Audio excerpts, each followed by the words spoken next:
Wow, wow, wow. Hope everyone has survived. The third highest volatility index, weeks above 60.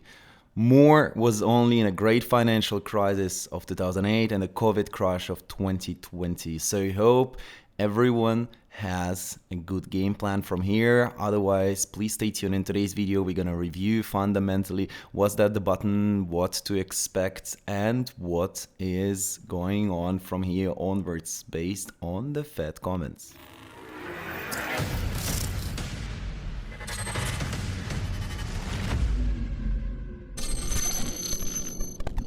Good morning, good afternoon, everyone. My name is Russ, and here together with Nick on Data Dash, we are covering various asset classes. And today, after the Black Monday, many of you would tell to their kids, "Oh my God, I survived the Black Monday flash crash." And your kids or grandkids gonna say, "Oh my God, what a legend." But jokes apart, if we're gonna look right now how the Fed watch tool is pricing in the cuts, we would see that the picture here is very drastically different. Just a month ago, on the 5th of July, you remember we spoke about the Fed looking forward to cut the rates, but the market still was pricing 22% probability that the Fed would remain the rate unchanged. And what do we have now? Absolutely zero. So those two probabilities is either Fed is going to do one rate cut to save the markets, or they're going to come up with an emergency double rate cut and reduce the interest rate by 50 basis points in one shot. And right now, market participants are seeing those as the most probable outcome. What do I actually think about that? Well, you know what I think about it. I think that the answer to that question lays down in the unemployment data. And if we're gonna go now to Forex Factory and see day by day when those data is gonna come, we would realize that unemployment claims, the next update is coming on Thursday, August 15, roughly 8 days from here. But the CPI month over month and year over year comes one day earlier on Wednesday, August 14. And I personally think that we are not so safe with the CPI. I think there is still a risk after seeing last ISM price that the next CPI has a shot to be back up. Well, on the other side, it still looks for now that unemployment claims are doing okay. And we even had this article in Wall Street Journal that says that market sell-off appends Fed rate cut calculus. Those guys are basically saying that if the jobless claims are going to spike, the Fed would consider 50 basis points cut. And me personally, I don't think they will do 50 basis points because that is too intense. That's too intense pressure on the yield curve on inversion. That's too quick of the move, and that can very probably cause non-linear events overall in the board market. And this is not something, in my opinion, that Democrats would risk doing on the election year just a couple months prior to the presidential elections. So I still think that September we're going to have one rate cut. I still think that until September we have time for a quick and rapid, intense bounce. This bounce might even lead us to swiping the all-time highs on NASDAQ and S&P. We're going to see if it also give us a nice bounce here on Russell 2000, because if you remember, I'm much bigger believer in a Russell 2000, preceding that yield curve uninversion and overall medium caps that are in their cycle lows most commonly.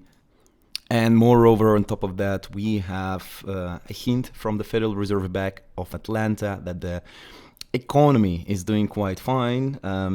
So with all that said, I don't think those 50 basis points cut is on the table in September. I think we have hints from Federal Reserve. If you are hanging out here for a while, I think we've been quite accurate actually predicting the Fed moves. I also think that Fed is doing a certain direct or indirect hints. Very often it comes from Nick Timirash from Wall Street Journal. Very often it is based on the comments of administration leaders that a day or two prior to the CPI announcement are actually signifying the certain direction in the policy making. And so if you actually watch those closely, you more often than not can understand how the Federal Reserve is looking forward to those events.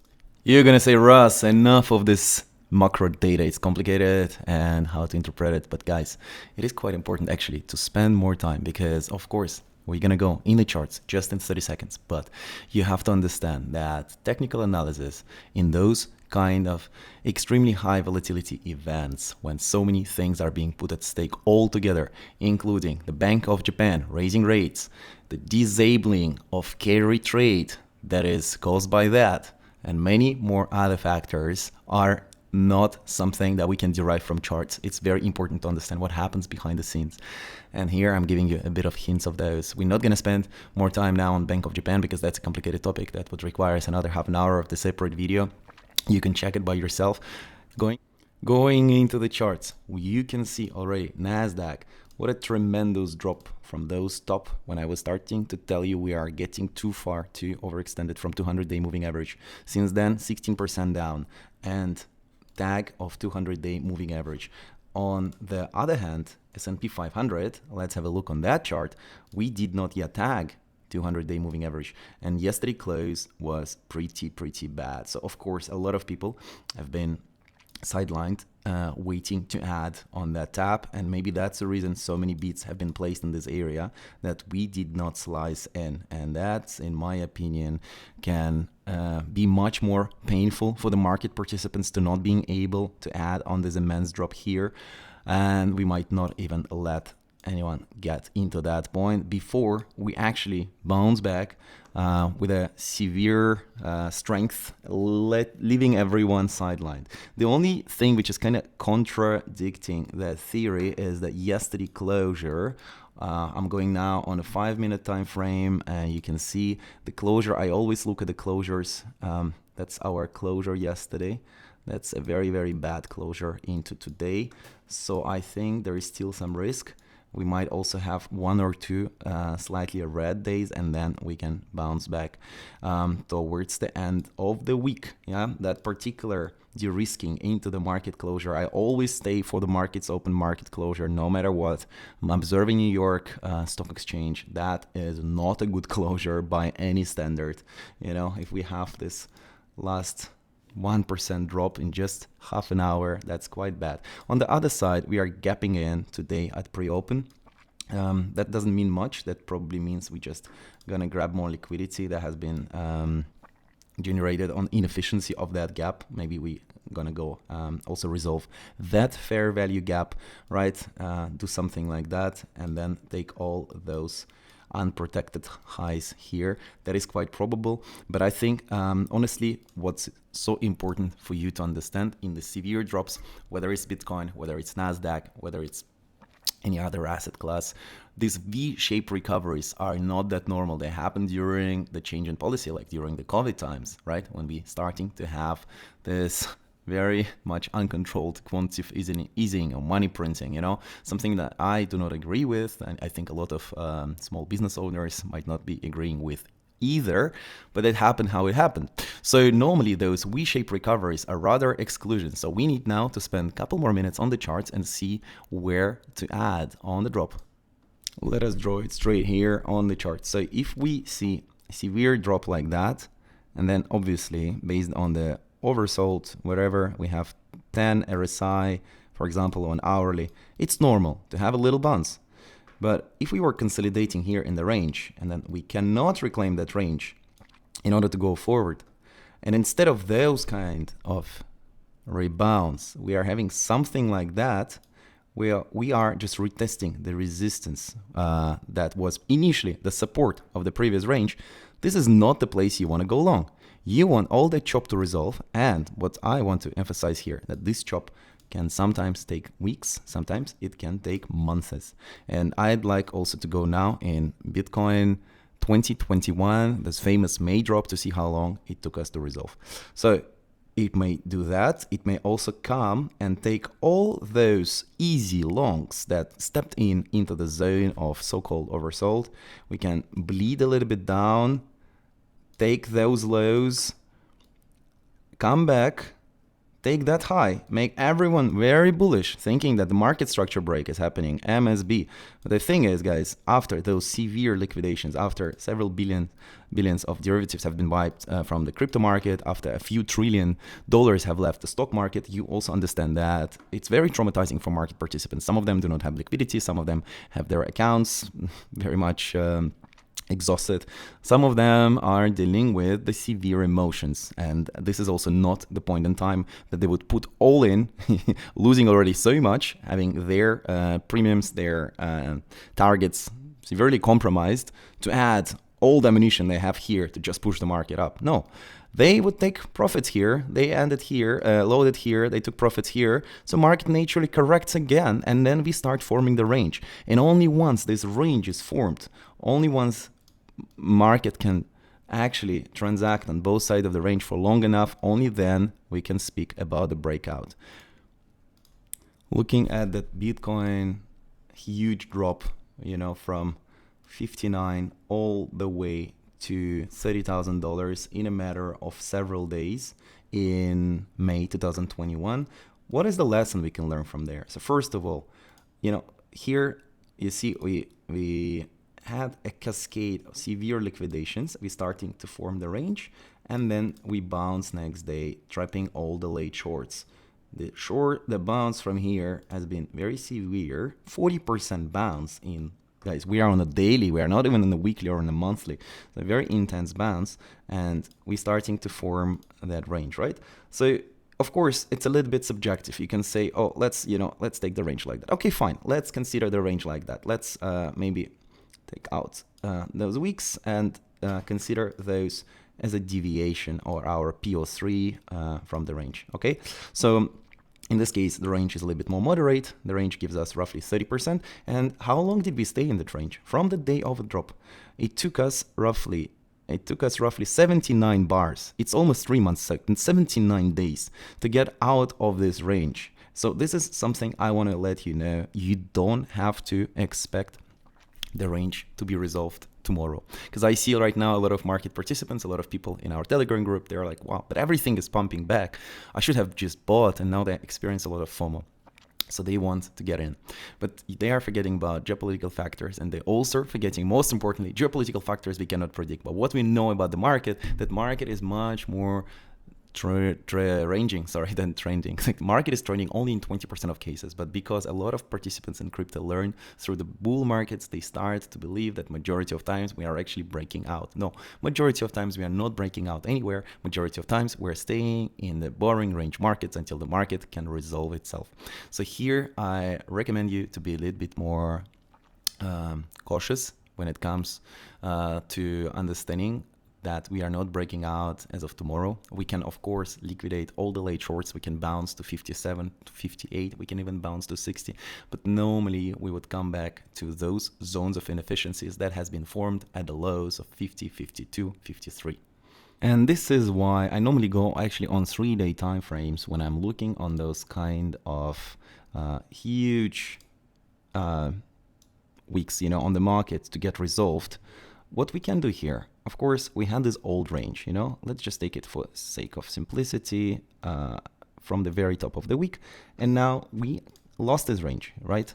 We lost this range and we are retesting it from the range lows. We did not yet reclaim this range. And then we have that range from the past that has been formed by this uptick in January.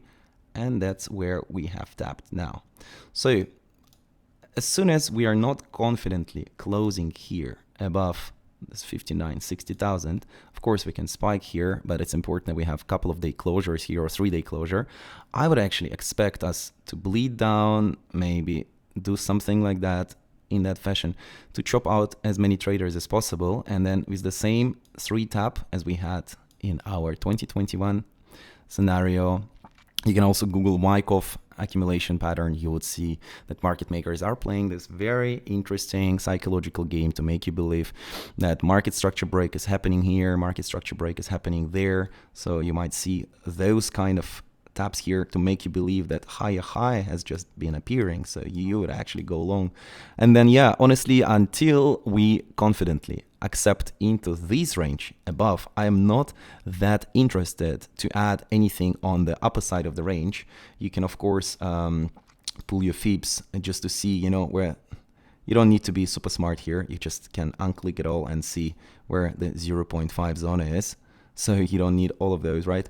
Normally, how they teach you to trade in a hedge funds, you know, you normally, if you expect the uptrend, you should not be buying in the upper side of the range or above the VWAP, depend if you're intraday trader or more of the mid or long-term accumulation person. So in any case, said simply, I don't want to buy above 54,000, 53.8 thousand. If I'm gonna add, it's gonna be on the taps into the lower part of the range, right? This is if you are a holder and a long-term accumulation person. Otherwise, of course, there will be a multiple scalps, multiple opportunities on intraday trading. Let's maybe, before we go on intraday, let's have a look on Ethereum. Our stop loss got hit here at 3,080. That's all fine. We are not affected much by the severe drop. We were not in the position. What's important, on one hand, people are saying about Ethereum just bounced 17%. Wow, yeah, this is great. I mean, I've been adding, I've been staying online during the severe drop. I've been adding a lot at the zone. I sold it all based on the fact that we could not even accept into that range here. So what I'm looking at now on, first of all, Ethereum BTC, a very poor strength. We could not even reclaim that level that have been indicated by me at 4.6%, so not exciting. When it just comes purely to Ethereum, you also can see just on an hourly time frame, nothing complicated that you need to do. You just need to formulate the range here and here, and despite, you can say, oh wow, but we kind of held this diagonal uptrend. Amazing, but as soon as we are not able to reclaim $2,550, we are not interested to get along here. This is something I want to see. I want to see the new highs, and only an acceptance into these new highs I would only start considering that market structure break can take place. So this is a very different mindset that you need, in my opinion, guys, to onboard. A lot of people saying, I want to buy as cheap as I can. I want to buy at 2,200. This is great. Me not. Because first of all, I don't want to be chopped if the market is chopping from there for months, being stressed, being worried about my trade. I'd rather allocate my capital somewhere which is actually performing with a higher momentum and with a market structure break. Moreover, I want to emphasize that I would rather lose 1 or 2%. If that's a great trade, it's going to do another 20-30% because this is crypto, this is not the stock market. I'd rather lose 1 or 2%, but I would wait for confirmation rather than just trying to buy as cheap as possible and praying that this is the future of technology and that's going to be up only from here. So that you see a bit of my mindset. Of course, this is a little bit harder to do when you're newer to trading. Like, first, the only number that you see is price. That's the only reference point that you can build your conviction around. But we're here to learn, and that's why I'm spending time teaching you guys, also in the Telegram group. We first want to wait for the confirmation, and until this confirmation appears, we are not interested. And ETH, frankly speaking, looks very weak. There are altcoins that are looking so much stronger. I'm just going one by one through the list right now. You see, most of them are looking better than ETH, but still not convincing enough for me, because we had this structure. We had a low, high, lower low, lower high, lower low, lower high, and then we start, of course, creating this liquidation lows. We started this uptrend, but we still cannot even reclaim this high. So we do not have what? We don't have the market structure break. But you see how Atom is already looking much stronger than Ethereum, because we are at least able, to reclaim this low here, start to consolidate into this range, and maybe with a couple of bounces back and forth, we can reclaim this high and actually shoot up from here. That would make me interested. I already made certain scalps because that's another structure, that's another entry opportunity. What you have this market structure break from the little multi-hour range where you've been consolidating. So normally, if you want to enter long here, you do it like that. Your stop loss should be around those lows, maybe not waiting for the entire week, because you also don't want, to sit and wait for the things to bleed into the very bottom of the week. You want to see the strength here. You can also just even say, it's more than enough for me to wait for 2.5%, maximum 3, because if you're not breaking out here and we start getting back into that range, maybe we need one more tap. I don't want to sit for that tap. And then, yeah, your TP1, very simple, this low, which used to be the low in the range, right now it's going to act as a resistance. Your TP2, if we are successful, this is 5.15, right? How simple is that as a trade? Sometimes I would give you the idea how to form these trades, but I cannot also put every trade on every altcoin. They're all acting the same, right? There are other coins. We can look into Arviv. I'm just going by alphabet. Most of them look absolutely the same. Aptos, Arbitrum, right? Arbitrum is very weak, similar to Ethereum. Ape, all of them look the same. There's not much interesting here. But there are the ones that look different, When I look, for example, at VIF, I understand that's the meme coin, but you see how, for example, VIF is already giving us absolutely different picture. It has been accepting into this range low. First of all, not successfully, you see this red candle, then successful acceptance, retest, so 2 retests, and then spiking up 26% in a matter of 8 hours. Not bad, especially taking into account that this uptrend were able to change the market structure. So we actually have a very clear market structure break from here. So what I would expect from there, I maybe retest of those highs, and then you can try to beat here. Your invalidation will be here. You can also try, depending on the reaction here, of course, it's more of a risky trade. You can also try to beat it here. But guys, keep in mind, this is not something you want to buy and hold forever. I am just explaining for you how the scalps would work. Of course, you totally need to synchronize your altcoin moves with Bitcoin chart, because in my opinion, if Bitcoin gonna stay in that range, this is not yet the bottom for alts, because obviously I understand now people are impatient. They want to add to their long-term positions. I don't think this is a place to add to your long-term positions. I think this is the place to make 5K here, 5K there, just scalping a few alts on these nice, very volatile moves. If you understand how to work with the position sizing, risk management, stop loss, take profit.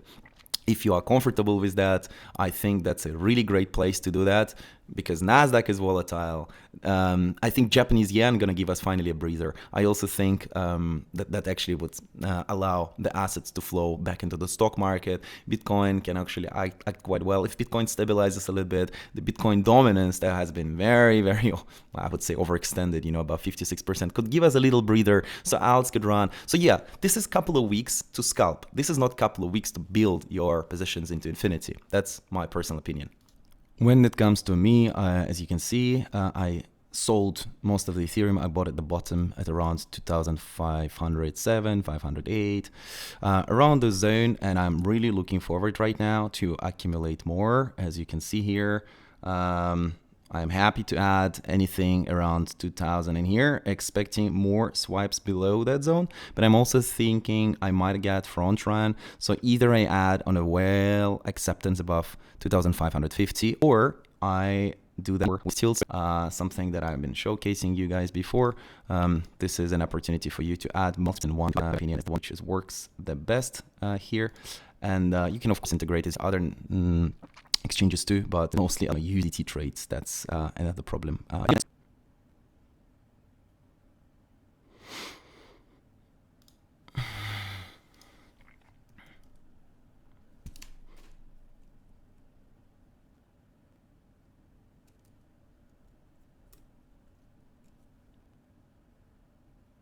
During the cascade of liquidations, people were asking me, how do I add stop loss? How do I add stop loss to market order? Honestly, that's the reason why I explained the reason I'm using Bybit is because you can do all of those here before you even create a trade. Everywhere it's possible, but here it's possible to do on spot also. So if I want to add, for example, 10,000 USDT on Bitcoin, I can decide, okay, in case of the geopolitical event that we're gonna lose 48,000, I want to step away at 47,000, but I'm expecting, for example, a reclaim of 60,000. And so I set it up all here before my order is already filled. And as I said, guys, if you want to trade, of course, on spot, I think that's the best platform to do. But also, if you want to try derivatives with $100 and just understand what's your risk reward on average trade and what's your win rate, on the link down below, Bybit offers 500 USDT free trade. All you need to do is to deposit $100 and you can play it from there.